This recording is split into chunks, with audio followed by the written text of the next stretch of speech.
Hey guys, what's going on? It's Nova Meister here, coming at you with a gameplay commentary on Blood Drive. I think it's Blood Drive, yeah, Blood Drive.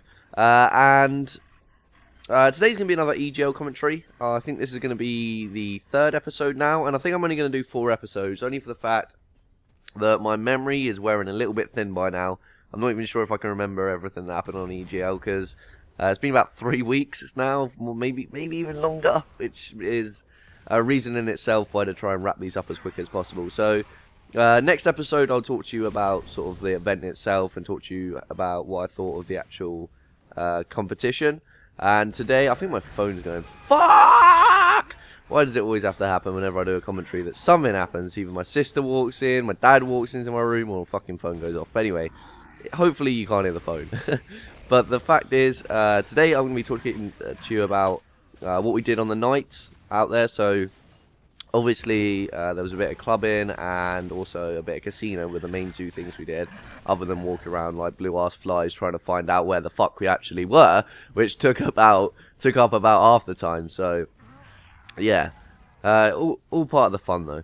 So on the Friday night we went to the place to register, and Yami got his band for being staff and all that jazz. And we went down there and we met a couple of the famous people.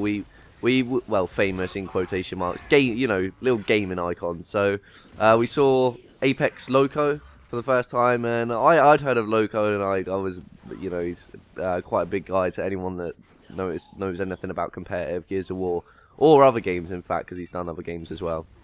So yeah, that was like the first person that I kind of recognised off of the whole Xbox YouTube community. And I was like, yeah, Loco, awesome. So yeah, we did that first and we signed in, and it was all a bit of a palaver, like we didn't really know what was going on. And we had a drink there while we were waiting for Yami, and then we walked off.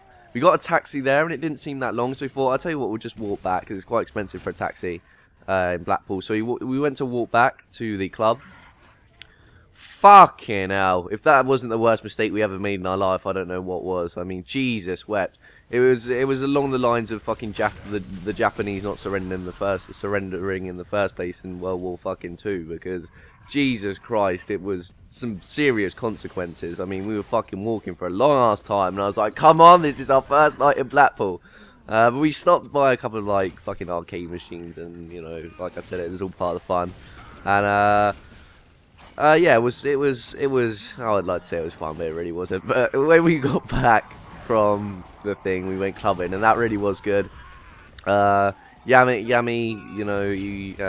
he got his kiss off of a girl. But that girl was a bit of a fucking, well, they call them Bugatti bitches or something. Yami was saying, I don't know, you'd have to ask him what that means. But to be honest, to me, it means slag, and this girl was a bit of a slag. And yeah, I got told off by Shane for dancing with her, and who was with me and Yam.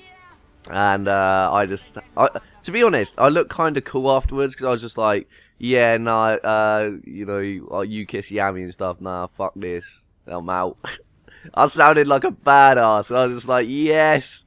But yeah, I was a bit gutted at how like stuff went down that. But I took one for the team, and I completely just walked away from her, and I looked like a bit of a badass in doing so as well. But apart from that, we had a good time. Like lots of like clubbing in it was quite a big club. It was quite a good club. And then we went back pretty drunk. And then on the Saturday, basically we went to this event, and I got lost from Yami in the event, which I'll talk to you about tomorrow, next episode. But I basically got lost from Yami and Shane, and I knew a couple of people off Xbox, Onyx Raw and Simo, so I was hanging around with them. And then Onyx Raw and a couple of his friends went clubbing, and I went with him. And we go there to buy like some wristbands and stuff, as you do. You get these people outside the clubs, just fuck knows what they're getting paid for it. Probably not enough, but they just stand outside with fucking leaflets, handing them out. And I was just like, yeah, whatever. Anyway, one of these guys gets confident and goes, oh, do you want to go to a strip club? And I was like, I'm not sure about a strip club. That seems like a lot of money, like I've heard, for just getting danced at and getting sexually frustrated. But I was like, fuck it, if you guys want to go. So we went there for one time, and I'll tell you a funny story. Me and Onyx Raw and a couple of guys go up there, and basically there's all these girls that are at the bar, like ready for you to walk in. So we go in, and they come up to us and they're like, oh, what are you here for? So I was ready to say, you know, oh, just up for a good time sort of thing. Fucking hell, why didn't I speak sooner or later? One of Onyx Raw's friend goes, yeah, we're basically here for the EGL gaming event. I was just like, oh, for fuck's sake. So basically at that point, I thought there is no point even trying to look smooth in here anymore. I was like, yeah, go and get your tits out, I'll give you 30 quid. So that's basically that fucking story over. I was like, okay. So, after that, I mean, it was fun, I ain't gonna lie. It was definitely maybe worth 30 quid, but I was like, alright, I'm getting out of it, because I know Onyx Raw spent about 60 quid or whatever, so then we went around clubbing, and it was really good. I ended up in a competition, I think halfway through, I was pretty pissed, where I had to, like, well, it was supposed to be like a competition, like, I'll take some clothes off, you take some clothes off, but she ended up with her earrings and fucking watch off, and I was sitting there, like, almost stark bollock naked on a fucking, Blackpool club, so I was like, Blackpool club dance floor, so I was like, okay, this ain't fair, I'm getting out of here. No, thank you. So, yeah, that is pretty much what went on the clubbing side. So, I get back from the hotel, really quite pissed. I think Onyx Raw was pissed as well, and we all had a good time. But I get back and Yami's not there, so I finally fall asleep, completely hammered, and wake up a couple of hours later, a bit sobered up, and Yami and that's there, so I'm like, oh, thank God they're not dead or raped or both. And so that was kind of the end of the clubbing thing. We got together, we talked about, you know, how we got lost and shit like that, and the next day we go to this gaming event, and this gaming event's where Yami did the commentary. And the final went till really late, maybe like 1 AM, 2 AM, so it was way past some of the people's bedtimes that were there. I mean, Simo was fucking knackered, you should have looked at him, he knows he should have been in bed before then, but we got out and we were like, oh, it's really not worth going clubbing, now it's 2 in the morning, so we thought, Yami and Shane had been to the casino beforehand and talked how they'd been in there, and it was good. So I said, why don't we just go to the casino? So I went down there with Yami and Shane probably about 1:30 in the morning, 2 o'clock by the time we got there. We went in and there was this small table, and it's full of kind of like big I ams, but you know, not really doing much. I mean, we were on a small table playing poker, and there was these like quite chavvy people in there, and they weren't exactly like the most prim and proper sort of chaps. They weren't gonna be appearing on no fucking Ask Jeeves adverts anytime fucking soon, but they were quite good at poker. They weren't the best. But they knew what to do, they weren't stupid. But we were playing on a little table, and beside us was a big table. So the little table's any buy-in, quite small pots, which is just quite small amount of money being risked and stuff like that. But next to us, there was some fucking businessmen, like high rollers with thousands of pounds on them, and I was like, oh man, that looks cool.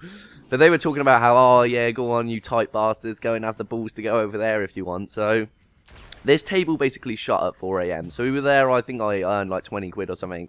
I got up to £50 in cash. And I was like, okay, fair enough. Right, let's get off this table then. But then we look over to the other table and there's some spaces. And we go, you know what, we will go over there. Because the minimum buy-in was £50. But people had thousands of pounds and the blinds were like £1 and £2. So we were just playing the game of like sit there really tightly and just wait for cards. Now, there was this Chinese guy on there that was absolute nutter. He was like, I gamble. And with thousands of pounds on it, I was like, yes, this is great. But the people on the table were fucking retarded and ended up pissing him off by laughing at him too much. So he didn't play anymore, which was gutting. But eventually, I got into a couple of hands with some people. And I did this one bluff, which I was really proud of. Where this guy, German guy, just looks down at the table and sees that there's like full house and flush potential. And I put him on like a 2 pair, and he just went, fuck! And then the guy next to me just goes, nice bluff when he folds, and I think I won like £100 odd in that, £200. But the long story short is basically there was a couple of nutters on that table, and I ended up coming away with about 570 quid out of my 50 quid. So I paid for the holiday, and then that was all the night stuff, guys. Had to rush the end bit, but I hope you guys enjoyed. Thank you very much, and good night.